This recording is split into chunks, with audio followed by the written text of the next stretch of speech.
I got it! When I first heard about Dave being trapped in a maze... 1, 2, 3, 4! I built a labyrinth. Can you believe it? Dave is trapped in a cardboard maze in his living room and he can't get out. Welcome to Dave Made a Minute, the podcast where a whole bunch of us are exploring the film Dave Made a Maze 1 minute at a time. The twist. Many of the participants have never seen the film. Some don't even know what film they're sampling. They get their minutes and they tackle them as they see fit. Here's your host from the Groundhog Day Project and Michael Myers Minute, Robert Black. Minute 48, Dave wanders off and Annie follows. Sandwich note. Back in minute 10, Dave suggested they drop sandwiches and baggies into the maze, and we saw Annie making them, minutes 10 through 11. To tackle minute 48, we have Gary Roby of Harry Potter Minute and Cassandra Fredrickson of Lord of the Rings Minute. You come home, there's a giant maze in your living room. You're like, what the? There's a giant maze in my living room. I've heard of people rearranging the furniture, but this is wackadoodle crazy. Give me a sense of that. This doesn't make any sense. Did I promise? Did I promise to myself? My solution's a problem. It's like a fucking cocktail party in here. I get a few words from you before you go. Welcome back, everybody, to Dave Made a Minute, where we're analyzing Dave Made a Maze one chaotic minute at a time. I'm Gary Roby from Harry Potter Minute. And I'm Cassandra Fredrickson from Lord of the Rings Minute. And we're here to talk about minute number 48, which is very quiet minute, actually, all things considered. We get the very end of this bit of conversation where, like, yesterday in the interview, he was saying, and people may have died, and, like, and then it, like, I think we're gonna cut, and this is the minute he just says, I'm sorry. And then we get... Yeah, he doesn't he say if that's the case? If that's the case, yeah. It was if that's the case, then... And then we got cut off. So here we get just that last bit, the I'm sorry. And then we get the interview saying, tertiarily. Which, like, if we had done this minute just alone, would make no sense. There are some people that are doing episodes of this movie, for this podcast, that are only doing, like, 1 minute? Or, like a couple of minutes, but they're, like, one... and then one later, like, just out of context. Like, I'm glad we got 4 in a row. Yeah. Because otherwise I think I'd be so lost. Like, so much more lost, I should say.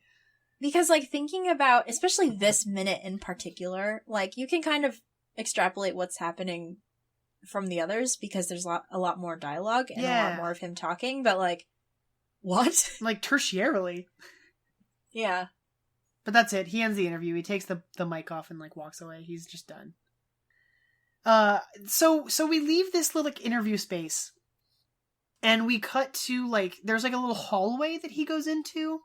That's this, hexagonal hallway that's, like, full of holes. And this makes me think of Star Wars. And I was that's funny. Trying for so long to figure out why. And I think it's because, like, this looks like a hallway on the Death Star.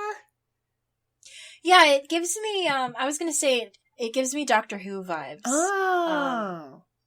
Or just, like, generic space show. Sure. Yeah, there's something, I think like... it's the lighting. Uh-huh. I agree. I kind of like this little hallway. Is this light outside? Like, could they just, like, bust through this wall? No. I mean, yeah? Could they just bust through this wall and be outside? I don't know. I don't think so. But that makes me wonder where the light's coming from. I don't know. I don't know. I know you don't have answers for me. Right? It's just like, are these rhetorical questions, or is he expecting me to, like... So, just, I don't... yeah, I guess they're rhetorical, sure. Would he, though, like, would he break the maze? I don't think so. Like, based on these 4 minutes, I don't think so either. Yeah, he's really precious about this. Like, he wants to finish it. Like, I think that dismantling it sort of takes apart everything that he's done. Like, his entire goal or intention was to, like, make something and finish something that would be memorable. And tearing that apart is counterintuitive to that. Right.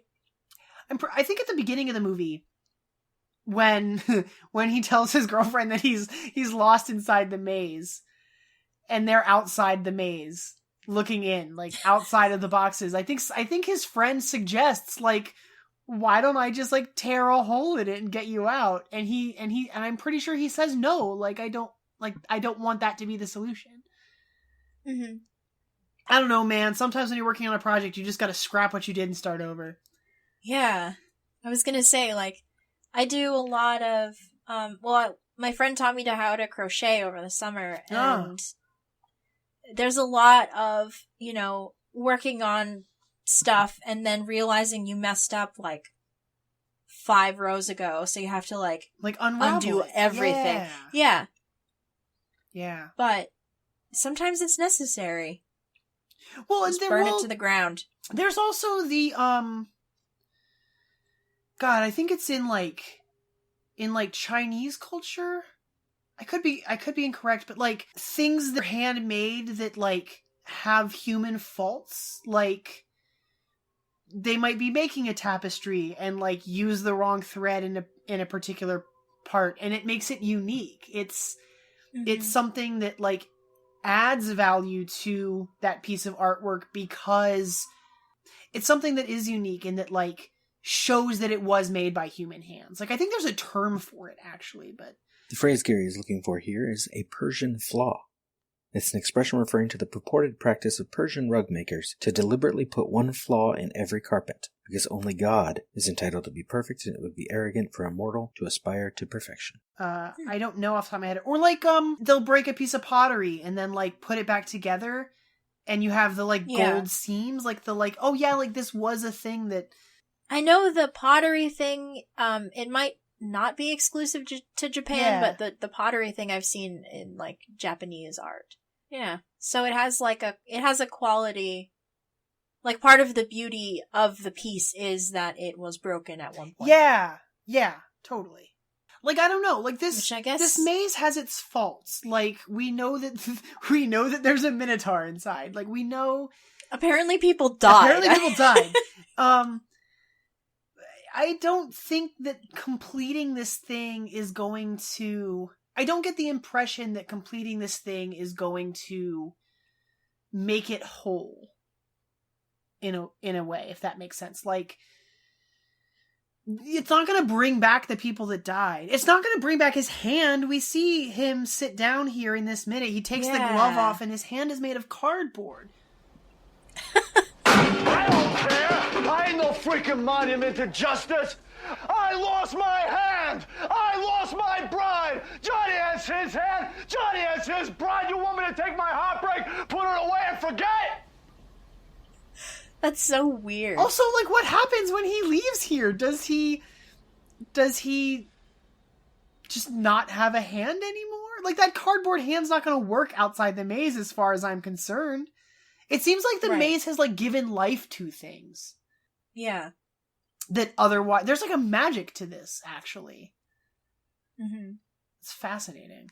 So, if you think about this maze as a metaphor for how people interact with their own art or other people's art, do you think then that magic stays with him and he keeps the cardboard hand?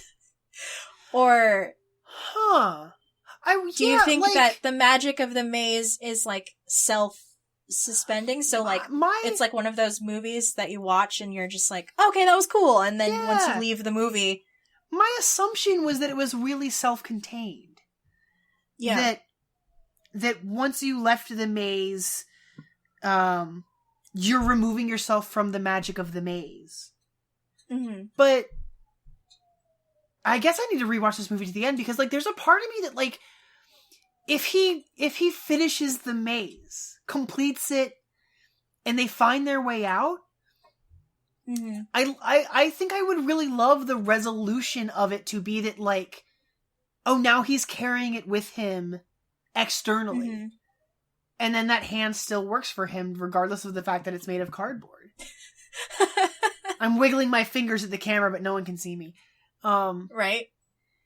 Yeah, I don't know. I guess I have to, like, I definitely think that watching this movie now that we've had this conversation, I think I'm going to have very different opinions about everything we're talking about. But yeah, I just like, I watched it once because a friend recommended it and I enjoyed it. And then just like, I never expected to return to this movie, if that makes sense, you know? Right. Like, and like, people who listen to me on other podcasts know that I'm the kind of person who like obsessively rewatches stuff.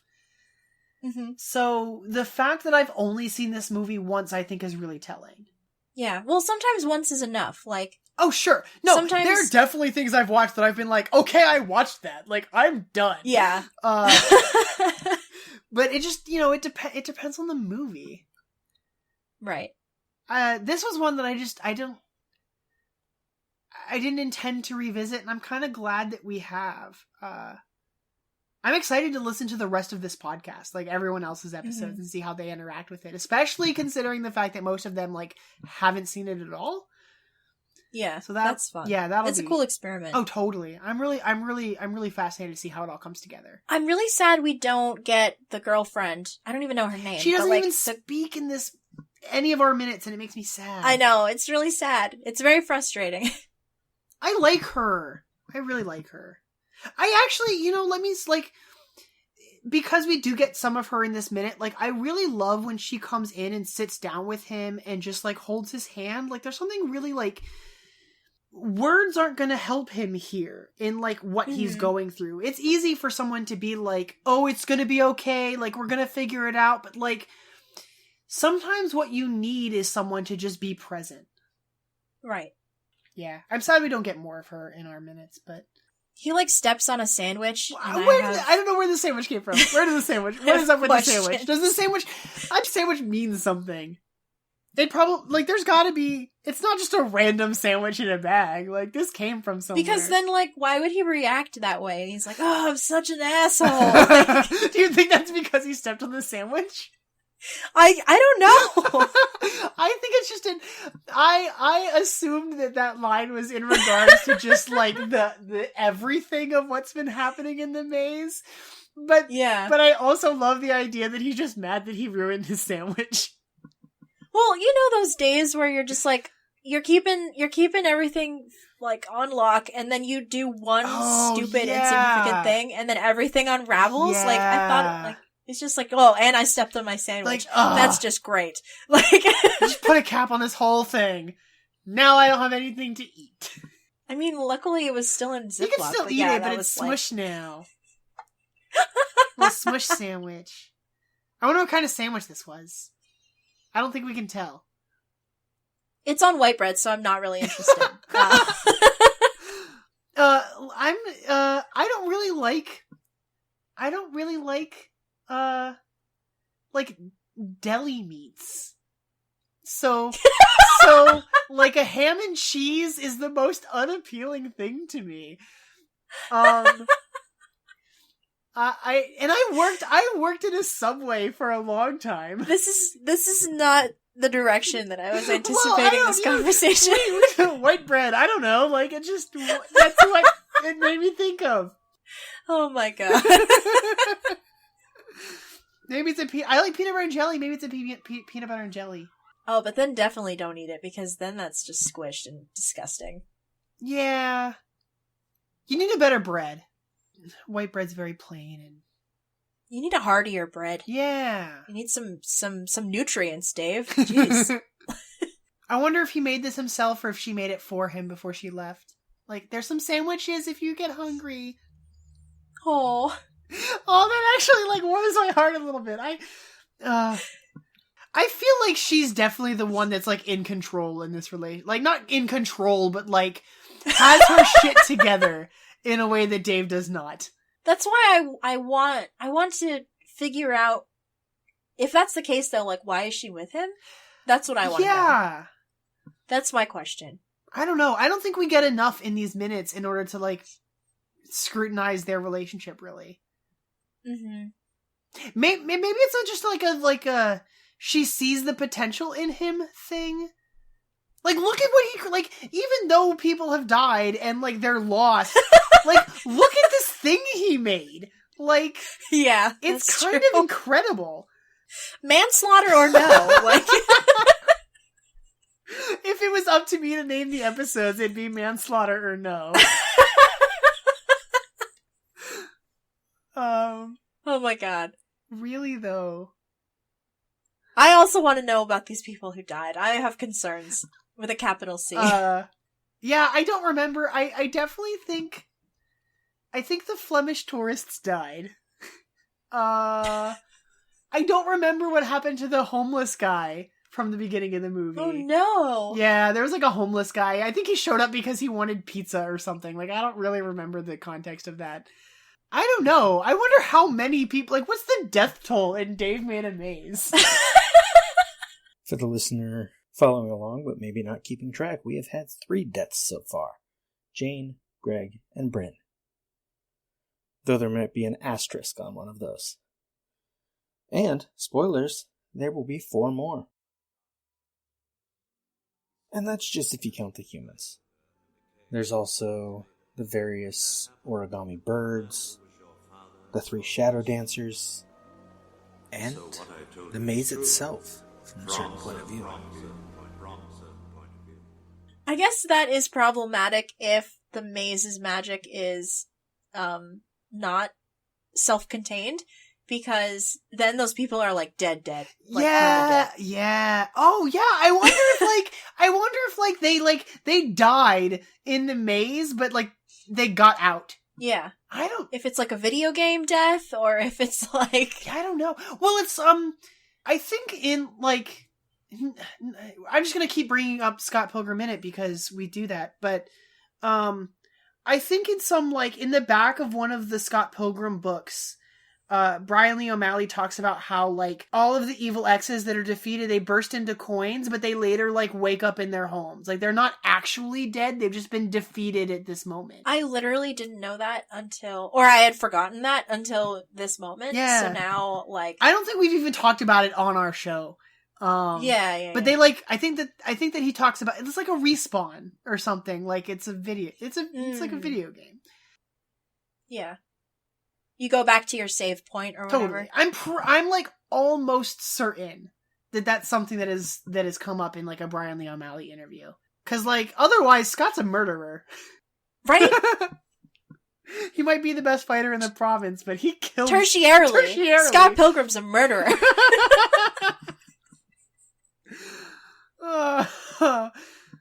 So God. And so is Dave. So is Dave. Well, did he like... it wasn't his hand, right? Like, he didn't murder them. Yeah, that's why it's manslaughter. Like, it's his fault, but... Uh-huh. Uh-huh. The lines are blurred. Yeah. I was trying to just Google, like, how many people died in this movie, and I can't find a quick and easy answer.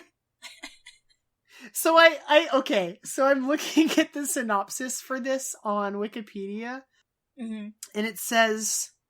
They also randomly bring over a hobo because apparently he knows about cardboard. Oh my god. Oh, the hobo doesn't enter the maze. So he survives. The hobo survives. Okay. Because he knows about cardboard. That's a terrible joke. It's such a bad joke. Oh my god. Yeah, okay. I don't know. I just have to rewatch this after doing this. I think we talked about it a little bit in the previous minutes. But the how did the interview people get in? Are they lost too, or did they just like find him? Or as far as I remember, Dave got lost in the maze. His girlfriend came home and like found the cardboard fort and found out like and they have a discussion about how like, oh, he's lost, don't come in here. She invited his friend Gordon, the guy with the beard that we recognized a couple minutes ago. The one who gives him the funny look when he says tertiary. Yeah. And then Gordon, in turn, invited a bunch of other people. And I think that they just all entered the maze, like, despite Dave telling them, no, I'm lost, like, I don't want you to be trapped in here too. That's weird. Yeah. So how do these interview people expect to get out? Are they just going to follow him, or? I don't know. Maybe they didn't believe that they were actually going to get lost. They're like, oh, this is like a little thing. Like, no, like, how? What do you mean lost? And then they get inside, and it's like enormous and labyrinthian. Right. And does nobody have a compass? Does nobody have like an app on their phone? How does that help? I don't know. Don't they say that if you're lost in a place, you're supposed to like stay put? I always heard that like to find your way out of a maze, you're supposed to like follow like all same like follow the walls around, like even if you get into dead ends, like you put your hand on one of the walls and you like just keep going until you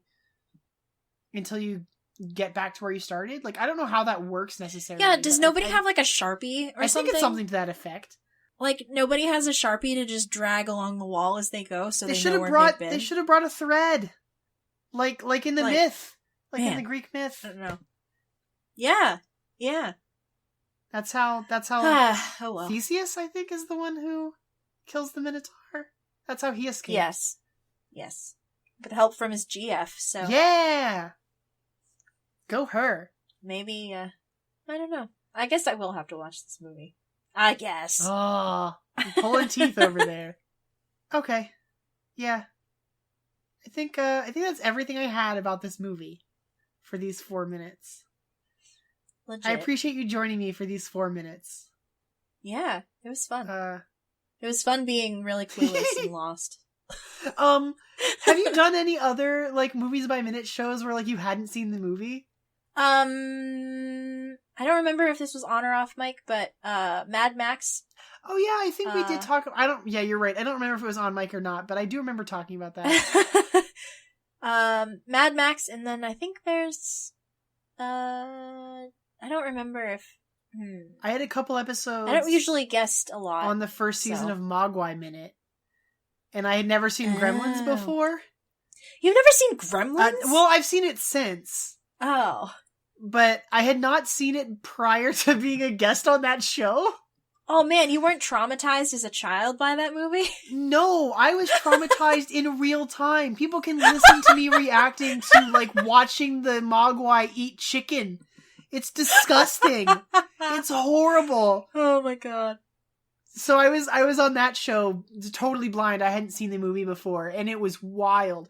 And I've done like a handful of other ones where like I watched the movie specifically so I could be a guest. Right. But that was the only thing I'd gone in completely blind. And George Hendricks was like, "Don't watch it. I have the perfect minutes for you." And it was gross. So yeah, that was fun. So yeah, I appreciate you coming and enduring this. Yeah. I've been like low key doing all the plugs this week, but do you have anything in particular that you want to plug today before we're done? I know we talk about our minutes stuff a lot on Dueling Genre, but I also now executive produce an audio drama. If you like angsty millennial stuff, I don't know. If you're listening to this, I don't know how much overlap there is, but there's a show on there called Geek by Night, and I'm really proud of it, and everyone should go listen to it because it was a lot of work and a lot of fun, and it's my baby. So everyone should definitely go and listen to it because I love it so much. It was like one of the first things on Dueling Genre that I started listening to before I was on Dueling Genre. So it's really great, and there was an announcement that season 2 is coming, and I could not be more stoked. So people should check that out. Yeah, yes, totally. Please, and thank you. Of course, like we said, the minute shows, Lord of the Rings Minute is great. Harry Potter Minute's coming back with season 3. It's some ambiguous time in the future, and Ferris Bueller's Minute Off is available at Dueling Genre as well. All 100 minutes of that nicely wrapped in a little bow and done for anyone who wants to go and check that out, because that is like my favorite movie of all time. Again, with the like angsty teens and stuff. Right. Well, I mean, he's like, Dave isn't really a teen, but he's not a teen. But I think that angst is still coming from a similar place. Mm-hmm. Yeah. Bye, everyone. Bye. And then I could probably disarm all the traps, and then we could finish this maze. Who is with me? That was Gary Roby of Harry Potter Minute and Cassandra Fredrickson of Lord of the Rings Minute taking on minute 48 of Dave Made a Maze. I think 4 in a row is enough. Next time on Dave Made a Minute, we've got Chris Frayne and Rudy Thornburg of Open the Podcast Doors How, taking on minute 49. Thank you for listening to Dave Made a Minute. Intro dialogue snippets were taken from Dave Made a Maze, directed by Bill Watterson, written by Bill Watterson and Steve Sears, and produced by John Charles Meyer. Intro music is Diversion by The Equals, featured in the film Dave Made a Maze, and Life Cycle of a Match by Parvis Decree. Outro music is Leaving This Godforsaken Place and Her Presence is Strong Here by Parvis Decree. Dave Made a Minute is a production of Lemming Drop Studio and all other featured podcast producers. You can find more content at lemmingdrops.com. Check us out on Twitter, Facebook, and Instagram at Dave Made a Minute. If you like what you hear, throw us a rating and review on your podcatcher of choice, and check out all of the participants' other shows to spread the love around. Again, thank you for listening. As long as we're all working together, this is going to be fine. It's going to be great. I need you to notify the families of everyone who died here today. Totally. Wait, what?